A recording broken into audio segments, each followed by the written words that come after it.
राजा दशरथ ने राजकुमारों, उनकी पत्नियों, ऋषि महर्षियों, मंत्रियों एवं परिजनों के साथ अयोध्या के लिए प्रस्थान किया। प्रस्थान करते ही सभी ओर भयंकर शब्द करने वाले पक्षियों आवाजें सुनाई देने लगीं। पृथ्वी पर विचरण करने वाले वन्य पशु उनकी बाईं ओर दौड़ने लगे। इस पर दशरथ ने वशिष्ठ जी से कहा, गुरुदेव, ये कैसी माया है? जहाँ पक्षियों का भयंकर स्वर अपशकुन का सूचक है, वहीं मृगों का बाएं होकर जाना शुभ शकुन की सूचना देता है। दोनों प्रकार के शकुन एक साथ क्यों हो रहे हैं? महाराज दशरथ के इस प्रश्न के उत्तर में वशिष्ठ जी बोले, पक्षियों के भयंकर ध्वनि से ज्ञात होता है कि कोई भय उत्पन्न करने वाली घटना घटने वाली है, और मृग आदि पशुओं के इस प्रकार जाने से पता चलता है कि वह भयानक घटना सरलता से शांत हो जाएगी। इसलिए आप किसी प्रकार की चिंता न करें। ये वार्तालाप अभी चल ही रहा था कि बड़े जोरों की आंधी आई, परिणाम स्वरूप वृक्ष पृथ्वी पर गिरने लगे। तभी राजा दशरथ को भृगु कुल के ऋषि परशुराम दृष्टिगत हुए। उनकी वेशभूषा बड़ी भयंकर थी। बड़ी बड़ी जटाएं उनके तेजस्वी मुख पर बिखरी हुई थीं, नेत्रों में क्रोध की लालिमा थी। कंधे पर कठोर फरसा और हाथों में धनुष बाण थे। ऋषियों ने आगे बढ़कर उनका स्वागत किया और इस स्वागत को स्वीकार करने के उपरांत वे श्री रामचंद्र से बोले, दशरथ नंदन राम, हमें ज्ञात हुआ है कि तुम बड़े पराक्रमी हो और तुमने शिव जी के धनुष को भंग कर दिया है और इस प्रकार तुमने अपूर्व ख्याति प्राप्त की है।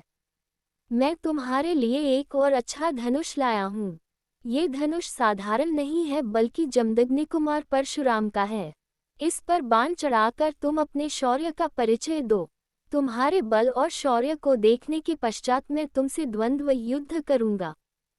परशुराम की बात सुनकर राजा दशरथ विनीत स्वर में बोले, भगवन, आप वेदविद स्वाध्यायी ब्राह्मण हैं। क्षत्रियों का विनाश करके आप बहुत पहले ही अपने क्रोध को शांत कर चुके हैं। आपने इंद्र के समक्ष प्रतिज्ञा करके अस्त्र शस्त्र का परित्याग भी कर दिया है। इसलिए हे ऋषिराज, आप इन बालकों को अभय दान दीजिए। यदि आपके हाथों राम मारा गया तो हम में से कोई भी उसके वियोग में जीवित नहीं रह सकेगा।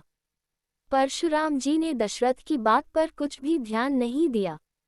वे राम से बोले, राम, संसार में केवल दो ही धनुष सर्वश्रेष्ठ माने जाते हैं। सारा संसार उनका सम्मान करता है। विश्वकर्मा ने उन दोनों को स्वयं अपने हाथों से बनाया था। उनमें से एक भगवान शिव के पास था और उसी से भगवान शिव ने त्रिपुरासुर का वध किया था। तुमने उसी धनुष को तोड़ डाला है। दूसरा दिव्य धनुष मेरे हाथ में है। ये भगवान विष्णु का धनुष है। ये भी पिनाक की भांति ही शक्तिशाली है। एक बार शिव और विष्णु में भयंकर युद्ध हुआ। विष्णु को देवताओं ने श्रेष्ठ मानकर शांत किया। शांत होने पर विष्णु ने भृगुवंशी ऋचिक मुनि को धरोहर के रूप में वह धनुष दे दिया। अपने पूर्व पुरुषों से यह धनुष मुझे प्राप्त हुआ है। अब तुम एक क्षत्रिय के नाते इस धनुष को लेकर इस पर बाण चढ़ाओ और सफल होने पर मेरे साथ द्वंद्व युद्ध करो। इस प्रकार से परशुराम के द्वारा बार बार ललकारे जाने पर रामचंद्र बोले, हे भार्गव, मैं ब्राह्मण समझकर आपका सम्मान कर रहा हूँ और आपके समक्ष कुछ विशेष बोल नहीं रहा हूँ, किंतु आप मेरी इस विनयशीलता को पराक्रमहीनता एवं कायरता समझ रहे हैं और मेरा तिरस्कार कर रहे हैं। लाइए, धनुष बाण मुझे दीजिए। ये कहकर उन्होंने झपटकर परशुराम के हाथ से धनुष बाण ले लिए और धनुष पर बाण चढ़ाकर बोले, हे भृगुनंदन, ब्राह्मण होने के कारण आप मेरे पूज्य हैं, इसीलिए इस बाण को मैं आप पर नहीं छोड़ सकता। परंतु धनुष पर चढ़ने के बाद ये बाण कभी निष्फल नहीं जाता। इसका कहीं न कहीं उपयोग करना अनिवार्य हो जाता है। इसलिए मैं इस बाण को छोड़कर आपकी शीघ्रतापूर्वक सर्वत्र आने जाने की शक्ति को नष्ट किए देता हूँ।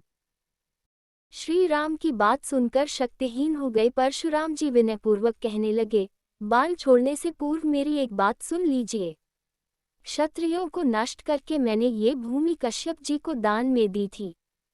उस समय उन्होंने मुझसे कहा था कि अब तुम्हें पृथ्वी पर नहीं रहना चाहिए, क्योंकि तुमने पृथ्वी का दान कर दिया है।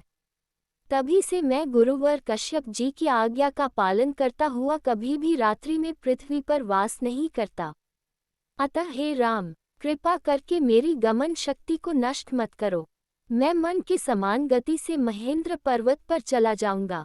मुझे ज्ञात है कि इस बाण का प्रयोग निष्फल नहीं जाता, इसलिए आप इस बाण के द्वारा उन अनुपम लोकों को नष्ट कर दे जिन पर मैंने अपनी तपस्या से विजय प्राप्त की है। आपने जिस सरलता से इस धनुष पर बाण चढ़ा दिया है, उससे मुझे विश्वास हो गया है कि आप मधु राक्षस का संहार करने वाले साक्षात विष्णु हैं।